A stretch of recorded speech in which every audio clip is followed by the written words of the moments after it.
लूका अध्याय 17 कुल पद 37। फिर उसने अपने चेलों से कहा, हो नहीं सकता कि ठोकरें ना लगें, परंतु हाय उस मनुष्य पर जिसके कारण वे आती हैं। जो इन छोटों में से किसी एक को ठोकर खिलाता है, उसके लिए यह भला होता कि चक्की का पाट उसके गले में लटकाया जाता और वह समुद्र में डाल दिया जाता। सचेत रहो, यदि तेरा भाई अपराध करे तो उसे समझा, और यदि पछताए तो उसे क्षमा कर। यदि दिन भर में वह 7 बार तेरा अपराध करे और 7 बार तेरे पास फिर आकर कहे, मैं पछताता हूं, तो उसे क्षमा कर। तब प्रेरितों ने प्रभु से कहा, हमारा विश्वास बढ़ा। प्रभु ने कहा, यदि तुमको राई के दाने के बराबर भी विश्वास होता तो तुम इस शहतूत के पेड़ से कहते कि जड़ से उखड़कर समुद्र में लग जा, तो वह तुम्हारी मान लेता। तुम में से ऐसा कौन है जिसका दास हल जोतता या भेड़ें चराता हो, और जब वह खेत से आए तो उससे कहे, तुरंत आकर भोजन करने बैठ, और यह ना कहे, मेरा खाना तैयार कर, और जब तक मैं खाऊं पीऊं तब तक कमर बांधकर मेरी सेवा कर, इसके बाद तू भी खा पी लेना। क्या वह उस दास का एहसान मानेगा कि उसने वे ही काम किए जिसकी आज्ञा दी गई थी? इस रीति से तुम भी जब उन सब कामों को कर चुको जिसकी आज्ञा तुम्हें दी गई थी, तो कहो, हम निकम्मे दास हैं, जो हमें करना चाहिए था हमने केवल वही किया है। ऐसा हुआ कि वह यरूशलेम जाते हुए सामरिया और गलील के बीच से होकर जा रहा था। किसी गांव में प्रवेश करते समय उसे 10 कोढ़ी मिले। उन्होंने दूर खड़े होकर ऊंचे शब्द से कहा, हे यीशु, हे स्वामी, हम पर दया कर। उसने उन्हें देखकर कहा, जाओ और अपने आप को याजकों को दिखाओ, और जाते ही जाते वे शुद्ध हो गए।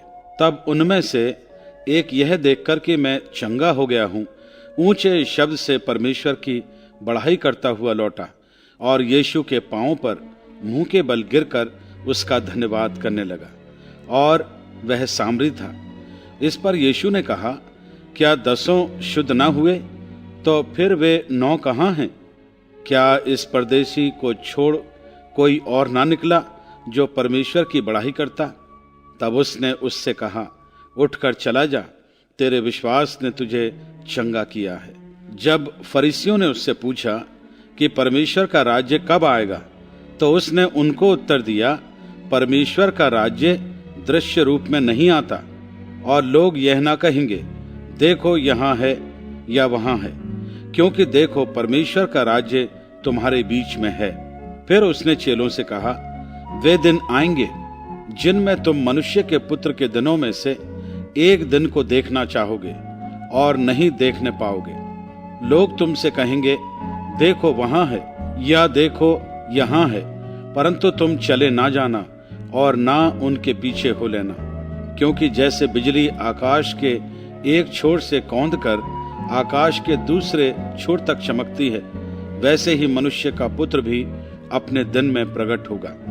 परंतु पहले अवश्य है कि वह बहुत दुख उठाए और इस युग के लोग उससे तुच्छ ठहराएं। जैसा नूह के दिनों में हुआ था, वैसा ही मनुष्य के पुत्र के दिनों में भी होगा। जिस दिन तक नूह जहाज पर ना चढ़ा, उस दिन तक लोग खाते पीते थे और उनमें विवाह होते थे। तब जल प्रलय ने आकर उन सबको नष्ट किया। और जैसा लूत के दिनों में हुआ था कि लोग खाते पीते, लेन देन करते, पेड़ लगाते और घर बनाते थे, परंतु जिस दिन लूत सदोम से निकला, उस दिन आग और गंधक आकाश से बरसी और सबको नष्ट कर दिया। मनुष्य के पुत्र के प्रकट होने के दिन भी ऐसा ही होगा। उस दिन जो छत पर हो और उसका सामान घर में हो, वह उसे लेने को ना उतरे, और वैसे ही जो खेत में हो, वह पीछे ना लौटे। लूत की पत्नी को स्मरण रखो। जो कोई अपना प्राण बचाना चाहे वह उसे खोएगा, और जो कोई उसे खोए वह उसे जीवित रखेगा।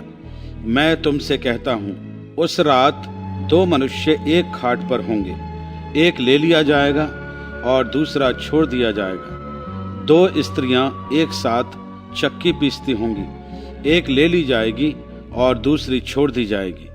2 जन खेत में होंगे, एक ले लिया जाएगा और दूसरा छोड़ा जाएगा। यह सुन उन्होंने उससे पूछा, हे प्रभु, यह कहाँ होगा? उसने उनसे कहा, जहाँ लोथ है वहाँ गिद्ध इकट्ठे होंगे।